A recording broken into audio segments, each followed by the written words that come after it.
networking space for female professionals in the data space. And we're hosting monthly events in New York City and also in Boston. So this is a club like you don't really have to get admitted to an Ivy League school to actually join. So you can just join us for free. So take advantage of that. And we are collaborating with Columbia Advanced Analytics Club for this event. So thank you so much for our hosts. If any of you guys want to give a brief introduction here. I think I'll just do the introduction myself then. So we have been we have had a great partnership with Columbia Advanced Analytics Group for more than 2 years. This is the second event we collaborated together. And last event also in the campus. We had it in last November with more than 60 students. And this time, I think we have 90 of you guys here. And nobody is late. This is so awesome. But if any of your friends are late, they can just sit in the very awkward first row. But it's fine. So we are a club funded by 3 founding members, all females, as you can see. So my name is Alice Yan. I'm a programmatic specialist at Get Images. And and Joy is over there. She is a data science manager at Walmart. And Faye, our moderator, she's over there. So she will just be asking questions with this mic in this little space to the panelists. So the panel will last about 30 minutes, and then we will have a mock interview sections. Yeah. Yes, I already thanked the analytics club. So we have a panelist of 6 people, but I think Faye would like to have them introduce them by themselves. So Faye, if you want to just join here. Thank you, guys.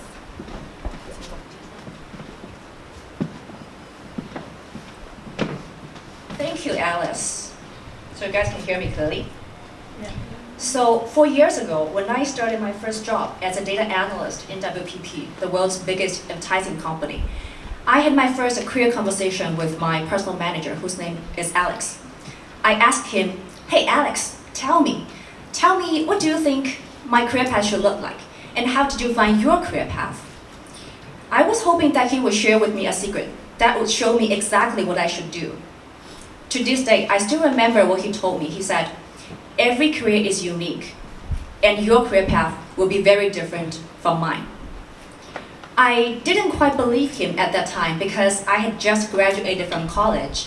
I took it for granted that I would climb the standard career ladder from analyst to senior analyst to analytics manager and then to director, just like Alex, or just like basically everybody I knew back then. So I held on to that belief until in the beginning of last year, I quit my job in big data and started my own company in career education, building courses and designing boot camps for anyone who's looking for a job in data. In particular, a data job in marketing, product, and business. And throughout this journey, I've changed from someone who is shy and quiet to someone who loves sharing and connecting. Even though I have never predicted this career path before, I have prepared for it for a long time. And now I have been running my company for almost 2 years. And I have come to truly appreciate and understand the truth that every career path is unique. So this is the point I want to emphasize to you today before this exciting career panel we put together for you. Because each of you will have vastly different career paths. Some of you will have careers that feel like mountain climbing, meaning it may be difficult, and you may have to struggle. You may have to use all your strength, and you may have to work very hard. But if you persevere, eventually you will ascend to the heights that you can't possibly imagine today. And some of you may explore the forest, meaning you might discover many new and fascinating things and have a lot of fun along the way. And some of you will have careers that feel like walking around in the city where you interact with a lot of people and build relationships that will define your path. So the point is, no one can tell you what your career path will be like before you set out. That being said, it is important that you are aware of different career resources and career perspectives, which you can leverage to figure out what career may fit you best. That's why we're having this career panel. I want you to meet these 6 amazing people who have different careers in various industries. Let's hear about them and learn a little bit from their unique and valuable perspectives. So the first one I have is Joy Zhang. Joy and I worked together at WPP, and she left WPP last year and joined Walmart e-commerce as a data science manager. She's on the very right. And next, we have Owen Lee. Owen has recently joined TikTok as a product marketing manager, and prior to that, he was a product manager at the edtech company MediaMath. Then we have Yuan Tian. Yuan is a senior consultant at EY. Before EY, he worked at McKinsey as a data scientist. And next to Yuan, we have Katie Jia.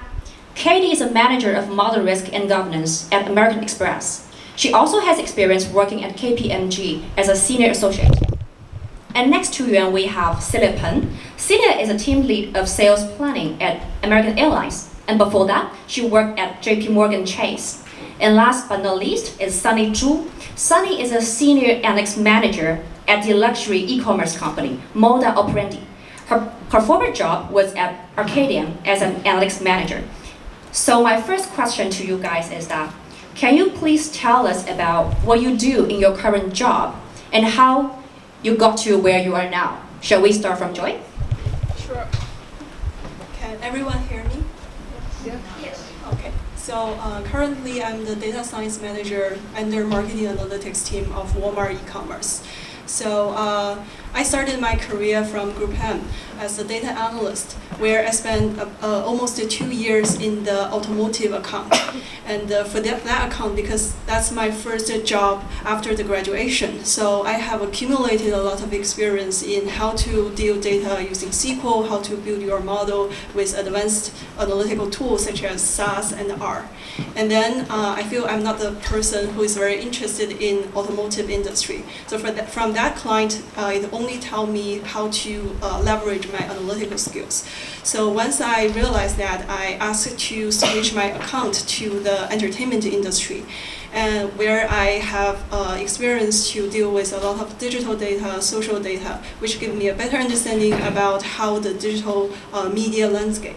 And then after another 2 years, I feel I almost hit the saturation point at this company. So I pivoted myself to Jet.com, which is an e-commerce company acquired by Walmart in 2016, where I worked as a media analytics manager to build up the analytical model by myself from scratch. So I helped Jet to build up the marketing mix model in-house, and then help them to build up the optimization tools to facilitate the marketing decision making. I can talk more about that later in next question. And then with some team migration and the reorg, I ended up with the data science manager of Walmart e-commerce. Owen. Great. Hi everyone, my name is Owen. Here I feel really honored today to be an all-female panelist, except for me. But I think as an opposite gender, I would love to support more in women in analytics. So I guess this is my second time here as a panelist and to share my experience. So and it's actually the first time I heard your story about the career pivoting, because I have a really interesting career. I started as a hotel manager, not really hotel manager. I started as a management trainee in one of the biggest hotel chain, because I always know I would be a hotel manager because of my grandfather and father works in a hotel. So I have a hospitality management bachelor degree. And going into the hospitality industry is a natural kind of instinct from my family, but maybe 2-3 years later, I realized that's not something that I wanted because my other half, because my mom was as an auditor, so I have a natural instinct in numbers. So I wanted to pivot myself into something that is more number related. So I moved from Hong Kong to the States with my wife and pursue a master's degree in information system, and we've concentrated in analytics. And I guess like the Columbia AA program is actually one of the first program that I got offered, but I didn't end up coming. I guess that's a little bit of connection with you guys here, and that's an amazing program, by the way. I then started my career as a pricing analyst in one of the hotel, not really a hotel chain, but a hotel group called Wyndham Destination. It's essentially a timeshare company, so I also do a lot of like analytic thing. But deep down my heart, I am a person who loves to build things. So I wanted to, again, pivot myself into something that is product management related, because during my graduate degree, I think I have like 2 to 3 different internships in like different industry and company, and trying to explore what do I want to do exactly after graduation. And I'm actually like work together with one of the panelists, Sunny, here in Accordion, and it was also a really great experience. So ending up, I finally get my fit into the product management doorstep, because it's not that easy to become a product manager or like product related person in an American firm, versus if you're in China, everyone can be a product manager. That is nonsense here in the States, I think. And then after 1 year, and I have an amazing opportunity from TikTok. Anyone using TikTok here? Anyone know what TikTok is? Great, thank you. And I think TikTok is like a really fast-growing company, and we have footprint around the world. And I'm recently working as a product marketing manager specific to the ads product. So I feel really this is a new journey for me, even though I'm getting less sleep. Perfect. Can we have Yuan? All right, so I feel like everybody here has a very unconventional story. So actually, I was a management trainee when I graduated from my undergrad. I was working at Starbucks. Oh, nice. So I have a special feeling for coffee and tea, and later I feel like that's kind of not what I want to do. So I moved to New York. I actually went to Columbia. I graduated 2015 with my master's degree.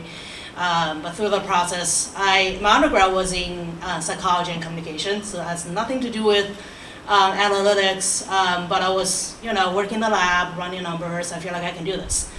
Get into New York, and I did a series of internships and contract work in HR analytics. I don't think many of you know what that is, but just give you an example. So we can run all your fancy model on people, right? So since right now, a lot of you guys might be looking for jobs. So one of the things that we do is we look at the demographic or your background and then run a predictive model on who is likely to be successful. So we build our talent acquisition program around that. And we also build our talent management program around that as well. So once we hire you, how can we make you more successful in the company? I did that for a couple of years, and then I got approached by McKinsey. So I went to McKinsey, continued to do data scientist, and at one point I feel like data is not it anymore. That kind of passion died in me, and I feel like for me, what's more important for me is to tell the story that's behind all the analytics. Like, I know there are a lot of people can run better program, they can write better, they can code better. They come with more deep expertise than I do, but I know I can tell stories, I can advise businesses with the stuff that I know. So, and then I made a transition into EY. So right now I've been in EY for about 34 years, and we do use analytics from time to time, but now it's more about data visualization. So as you can imagine, if you talk to an executive and they want to talk to the board about something, like if you just give them pages of model, they're not going to listen. So for us right now, it's more about data visualization, more about the charts, like how can you present the results in a more digestible fashion for the executives. So that's my story. So hi everyone, my name is Katie. I'm so glad to be back to campus. So I graduated from Columbia as well in 2013, so almost 6 years ago. And I'm so glad to see like so many people from Columbia here. It feels like I'm being back to school as a student again. I knew Faye and Ying when I was in Group M working as an analyst.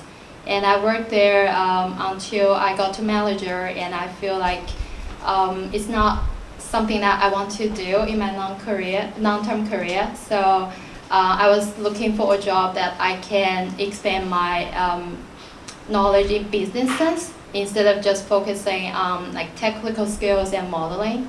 At that time, I think maybe being a consultant could be a good opportunity for me. So I started looking for opportunities in consulting companies, and I ended up in KPMG. So when I was in KPMG, I was doing deal advisory, basically to like providing advisory to companies who want to do merger and acquisitions or want to do like financial due diligence when they acquire companies. I started there as a senior associate, and I left the company after almost 2 years. The reason why I left is because the hours were too crazy for me, and I didn't expect like being a consultant means like a lot of travels, a lot of long hours, and I also had a baby at that time. So work-life balance is so important to me as a mother, like professional working mother. So I got a referral from my friend in Amex, American Express. So now I'm an audit manager in like internal audit group in Amex. So my field is in model risk because like my background is in model in data analytics. But one good thing of being an audit manager in such a big corporate is that you can gain a lot of exposure to different areas. Because when you do auditing, like you have to know all the process and risk controls across all the company, not only in the like data analytics or modeling. It's very small area. So I think I like my job so far. And if you want to know more about like risk management or auditing, we can discuss more later on. Thank you. Hi, I'm Celia. So I started off as, my education background, so I had a bachelor degree in information systems, and then I got like a MS degree in accounting. So I was thinking this is like the best combination at that time when I was looking for a job. And my first job, I actually started at city government as an analyst in the budget office. That's my first job that I really get to learn SQL and Excel. And then I felt like I was young and I didn't like how laid back the office was, because the style. And then I decided maybe I want to try something else. So then I was looking for new opportunities and landed this job at JP Chase. So I was an analyst in the commercial real estate, knowing nothing about this product, but all I know is data analysis. So then I get to learn more about doing like financial modeling, revenue forecasts, more budgeting, get to work with different kinds of people, upper management. And then I was like, maybe this job is a little too intense. I want to try to change the environment a little bit because I have a passion for travel. So I decided to try for airlines industry. So I started my job at American Airlines as a senior analyst, loving all the travel benefits. And then the more I worked there, I noticed my strength. I really love doing programming, coding. Although my job is not really focusing on that, it's more like giving insights to the management, the upper management and the sales team. But so I know I'm always having a passion for data analytics. So then I become a team lead in my team.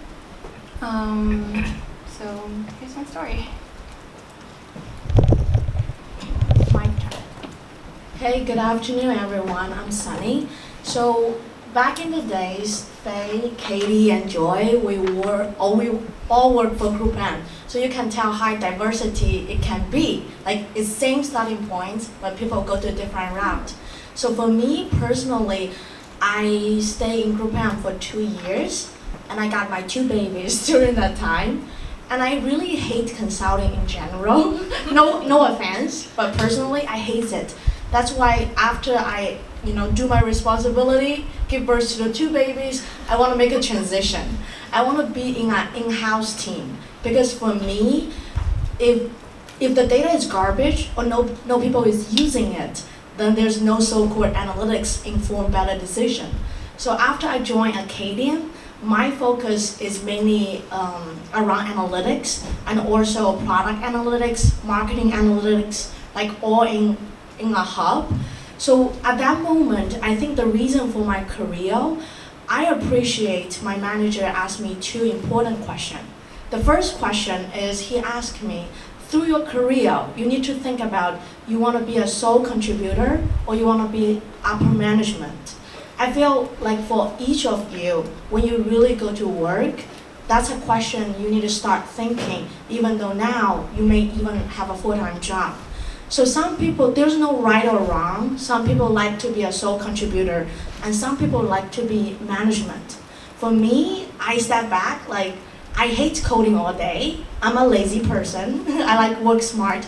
So lucky for me, till my career nowadays, I never work overtime. Never. I refuse to do it. So for me, like, I will never be the smartest person, and I don't care how effective my model is or how efficient it is. My goal is up management. I want a management team to make the most money for the company. So I think that's why I end up with my career. So there's a lot of story when I was Acadian, and I also knew Owen when I was at that job. But now I really enjoy my current work, working in fashion industry. One of the good things is I have discount on everything. so that's really an uptick for me. And one of the main thing I really enjoy my current work is I can rebuild the whole model layer, and I can manage my team to tagging everything to define the whole strategy for the company. So I don't want to go to too details into this, but through you working in an analytics team, you will notice a trend. Sometimes analytics people will report into CFO. Sometimes they will report to CPO, like Chief Product Officer, and there's a certain scenario too. The best scenario I enjoy is I audit every person's work. Nobody audit my work. So that's my current situation, and I really enjoy. Perfect. Very crazy growth, user acquisition, retention. And also, when we're talking about product, there's different mode too. So e-commerce is just one type of the product. Like Wikipedia or eBay, that's a bad example. eBay is a 2-sided marketplace. And we also have Dropbox, like it's a SaaS, like a service as, you Google it. Yeah, SaaS. So for e-commerce, I feel product analytics is very broad, because nowadays, thank you for cloud computing and a lot of technology, storing data, getting data is very cheap and very easy nowadays.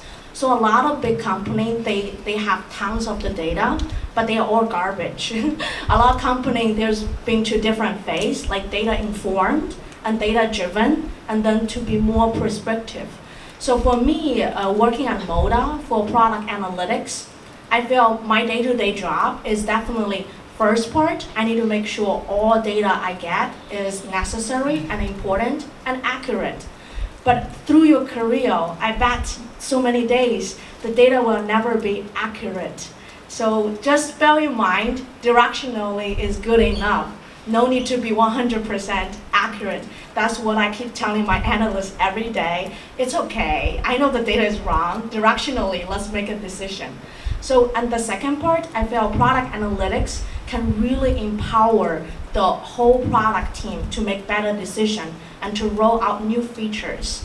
Because they might, I think the smartest, no matter how smart the product manager can be, they can think about crazy idea.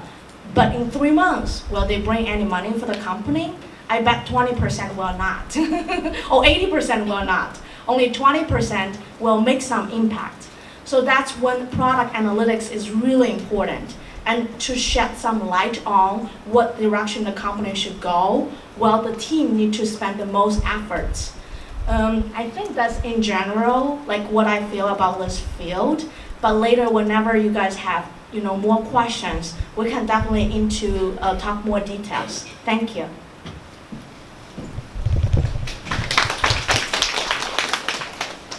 So I'm going to talk about sales analytics. As you know, sales, the number one thing that we care about is revenue. So our biggest goal is to drive revenue. So for my day-to-day work, I put together lots of dashboard and data analysis and reporting presentations to support the decision-making and sales negotiation. Basically just using data to tell a good story or try to support the story you're trying to tell to your audience. So there are 3 groups of people that I work with mostly. First is upper management. They rely on the data that you provide to make decision making. So like they care about, what I do is I prepare like the industry trends, how our top clients are performing, and try to tracking the performance to make sure that we can produce the most revenue as we can, and also compare our performance and doing a competitive analysis. So for this group of audience. And then the next group is the sales account managers. What they care about is they want us to create a picture to tell the clients to support their contract negotiation. So if they want something from the client, they need our help to provide this number. So for example, hey, so this is how you spend. So maybe you should do this. Maybe our offer is better. Our product's better for your need. And then that's the second group. The third one is the clients. They want to know how they spend, where they spend the most. Basically also they want to know if they meet their contract fulfillment. So also how to maximize their savings. So my job is also to try to identify the opportunities where they can do better in the contracts, and also to maximize their savings. I think that's it. Okay, so I guess I'll talk a little bit about internal audit first because my job is related to that. I don't know if anyone here heard of at least the auditing. I think you've heard of this term, and I think there's some misunderstanding of auditing. When I knew auditing, I thought it's just accounting, but it's more than that actually. So when we talk about internal audit, we're talking about auditing in all the process across a corporation, including finance, of course, and IT, model risk, which I'm focusing on, and compliance, anti-money laundering. So a lot of fields involved in internal audit. And I'm the audit manager in model risk specifically. The day-to-day work I would describe is I talk to all kinds of senior management across the company because the models are used in all the areas in the company, including marketing area, underwriting area, or portfolio management. I'm just giving some examples. So a lot of time I spend in work is just communicating with them, know about their process, know about the risk controls they have within their process. And then I'll come back and do some sampling about the process and do the testing. So when I do testing, to give you an example, say if the marketing department has a lot of models, we'll do a sample of the models and then start from beginning, from the data and from the model processing and the data visualization, all kinds of analytics they do, we audit them. We test if they make sense, if they is aligned with the company objectives in general. So that's my day-to-day work. I guess that's pretty much about it. If you have any questions, we can discuss more later. Yeah. All right. I've been thinking about what examples I can give you besides the one I just gave you. So people analytics, there are all kinds of different projects. So one of them I remember was maybe 2 or 3 years ago. It was a huge deal. So I was on an M&A transaction, and we had a $3 billion synergy target. What we're trying to do is, when you talk about synergy target in a deal, it's normally you have your headcount synergy and non-headcount synergy. Non-headcount synergy is about closing down plants. You have to optimize your processes, right? So, but if you think about your headcount synergies, this is where the people analytics come in. So, well, in the merger situation, when you have 2 companies come together, a lot of times you will find yourself in a situation of redundancy. So when we're talking about redundancy, normally, unfortunately, it's about cost cutting in your headcount. So how do you do it effectively and how do you do it efficiently, and that can last for at least 3 to 5 years until the next financial reporting?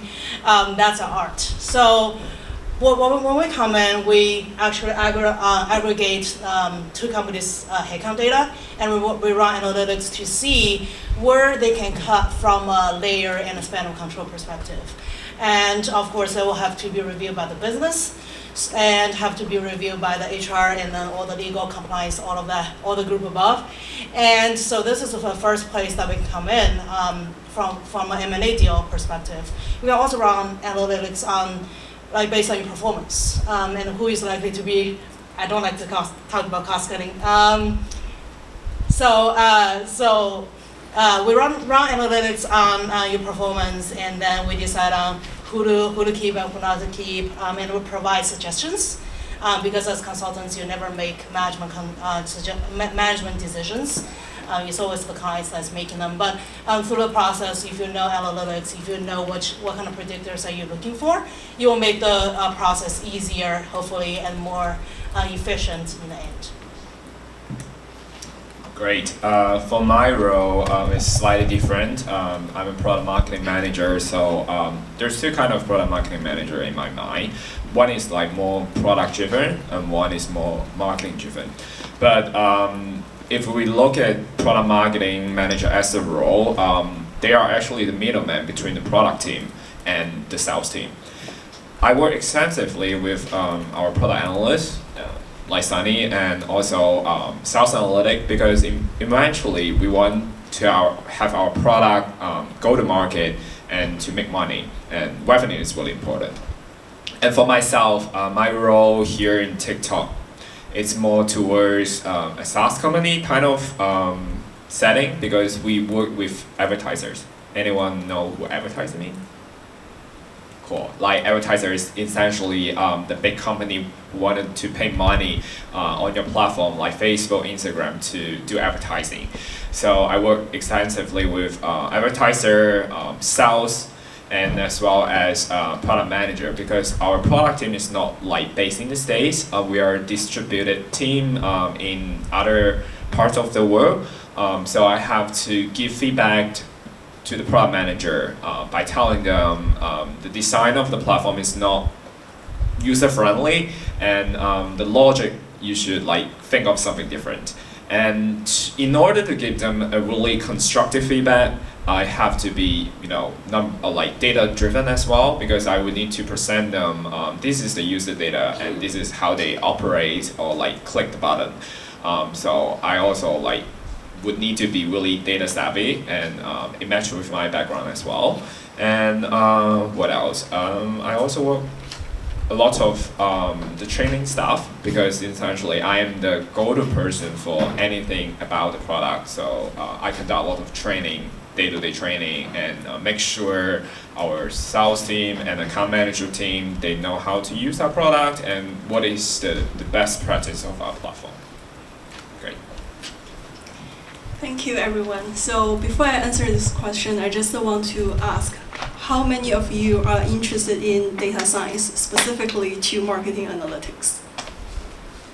So can any of you explain what's your understanding about what data scientist is doing for marketing analytics?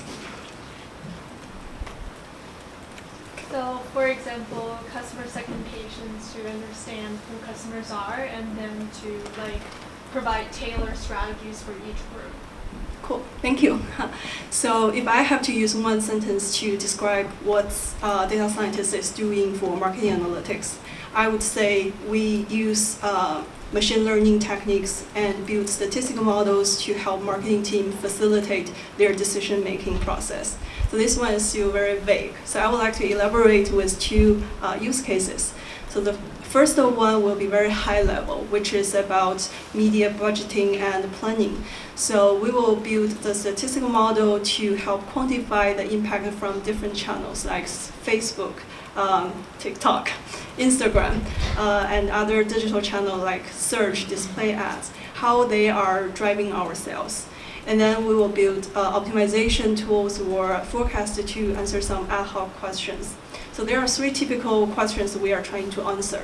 One is that, say, our CMO is planning for the budget for next year. So they want to understand that given a certain amount of budget, what will be the estimated revenue it can generate? Okay. And is there any opportunities we can optimize our current channel mix to improve the revenue without adding additional budget?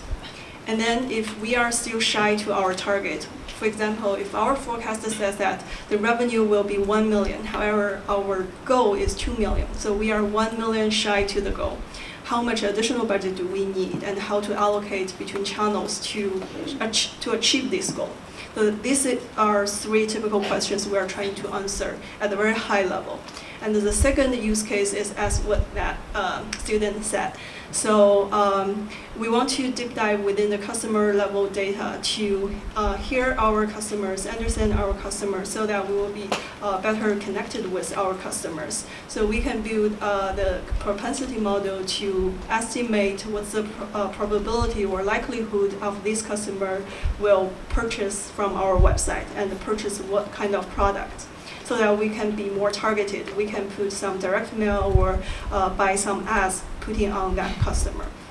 So that's two basic use cases for the data scientist of marketing analytics. Awesome. I think we all have some basic knowledge about your focus of areas and your specialties. So my last question would be, in order for the students in the audience to find a job in your area, what kind of skill set you think is required? Shall we start? As we are running short of time, can we summarize your insights in only 3 sentences? It's hard. So because I think I had some chance to work in both agency side and the corporate side, I would like to talk both of them. So from the agency perspective, I would say the analytical skill is way more important than the communication skills, because your colleagues and your managers are all very technical. They will help you to translate clients' request to the analytical question. So what you need to do is apply the SQL skills or apply your coding skills to finish the task as soon as possible with high quality. And you are talking with your colleagues and the managers who are speaking the same technical language. So it's not very challenging regarding to the communication skills. However, on the corporate side, I think communication skills or soft skills are way more important than the analytical skills, because your manager will be more focused on the people management. So he may not be familiar with your area of expertise. So you need to speak with your business stakeholders, understand their pain point, and translate the business question to analytical questions. And after you build the model, you also need to think about how to translate the statistical results to the business story to generate some buy-in. So I think the communication skills is way more important than the analytical skills in the corporate side. And other than that, I think you also need to cross-functionally with different teams, and you need to learn how to push when your projects are delayed, and you also need to learn how to push back when your stakeholders ask more than what you can offer. So I would say soft skills more important than analytical skills in the corporate side. Great. Anyone would interested in a product manager role over here? Okay, not that much. But just to let you know that, like, as far as I understand, in North America specifically, if you want to be a product manager, it will through most of those positions will through experience height. But that being said, they also have some really like entry level product management or associate product manager roles that is also open. In order to get in those program, I think as what Joy mentioned, communication skill is really important. And second, actually product managers, you can come from different disciplines, so there's no set of skill set that you need to be a product manager. But I think if you wanted to go into a specific company, you have to first know the product itself, or become a user of that product. And also, I would say in order to land a product manager role, I would say 80% of the effort would be how you would prep the interview, because there is specific skill set to prep and product management role. Just like if you want to go to consulting firm, there's case study, there's a different group interview, that kind of skill set. So yeah, this is really interview driven. As far as consulting goes, as Owen just alluded into, you have to first have problem-solving skills. It's a very broad idea, meaning that you have to perform pretty well in case studies and the interview process. But once you get in, I would say communication skills is very important. It's how you translate your insights into something that people will listen to. So that's an art, I feel like, because a lot of times we're so used to speaking in the statistics terms, but the executives that you're talking to, they don't. So how do you translate that is very important. And also, I wanted to quickly touch on the idea of executive presence, because you have to be able to persuade and convey your idea in front of a big audience, and to be able to make sure that they listen to you and listen to your suggestions. Yeah, so I think in order to get into auditing, in specifically model risk, technical skills is a must-have, because think about it, you are going into as an independent, like a consultant, to provide challenge on models across different areas. You really need to have technical skills to really quickly pick up the models themselves, and also think of some ways to challenge the models. So technical skill is a must-have. And secondly, I would say communication skills are very, very important, because every day I think I spend 70% of the time in office just talk to people, talk to the manager, senior management, to know about the models, know about the business process and the controls. So a lot of communications going on. And thirdly, I think soft skills, how to manage the people's relationship, is very important, because internal audit is really you have to deal with relationship with different kinds of people across a company. And I don't think people like to be audited. So keep that in mind. You have to be really know how to manage the relationships and not getting fired.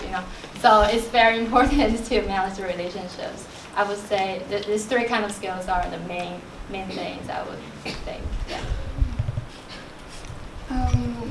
I'm trying to think from more a interview perspective. So in order to get into the sales analytics, because when I interview someone for my team, we're trying to find someone who has some similar experience. It can be anything, and some transferable analytical skills. So even your previous job has nothing to do with what that you're trying to apply for, the product, the industry, as long as you can prove that you can do the same. And also we want to find some fast learners, because it's a lot of time to train these people, and we want you to be able to show that you will stay with us for at least a while. And then we also want to look for someone who are easy to work with, no drama. And just yeah, we look at the personalities, and we will be enjoying working with you usually at the interview process, and how you approach problems, how you approach difficult situations. Do you take proactive actions? Things like that. For me, I kind of want to redefine the question a little bit, because I feel when I answer this, what's the criteria into product analytics, but I want you think of other ways. I still remember in my first day on my current role, my boss literally tell me, Sunny, don't constrain yourself in product and marketing because you want to be able to manage manage wholesale in a row because one day you want to manage the whole team. I still remember the meaning behind the sentence he said to me. So I would say never constrain yourself in a certain role, and analytics is very broad. It can be a different vertical. And the things I want to show is only applicable for startup. So I only work for startups besides Group M. I've been startups for my whole life for now. So for other industry, I don't know. So when I'm looking for people to join my team, besides the technical part, like for Excel, SQL, Python, R, don't ask me, do your job, do your learning. Okay, so that's a requirement.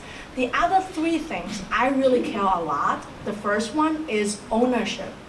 I don't care how junior or how senior you are. I want to own your domain and keep expanding your domain. Because as a management team within analytics team, I want to help you grow your career. And the only thing can make it easier is you really own your career and you keep managing your career yourself. The second part I'm looking for is quick learner. So I don't know other industry, but for startups, it's very intense. Like I remember when in my current role, the second day I was on hands-on work. There's no training period, never. And nobody will tell you what to do. You just go do it. So I would prefer quick learner. Don't wait me to tell you what to do. Be proactive. And the third thing I would say, be a nice person. The nice person is not like say, oh, you'll be a nice person, no matter what people ask you to do, you do it. No, I mean that. Because at work, a lot of time I'm an asshole. Like I set up the rule, you follow my rule, otherwise I don't do it for you. I'm that type. What I mean by nice person is always do the right thing. Because if you always prioritize your work wrong, or always get whatever request from other team, you guys will be really deep in muddy point. And that's not the situation you want to be. So I would say that's the three criteria I'm always looking whenever I hire a new person to my team. Thank you. So thank you all for giving us your experience, sharing your experience and your insights. I do hope everyone can find this very useful and beneficial.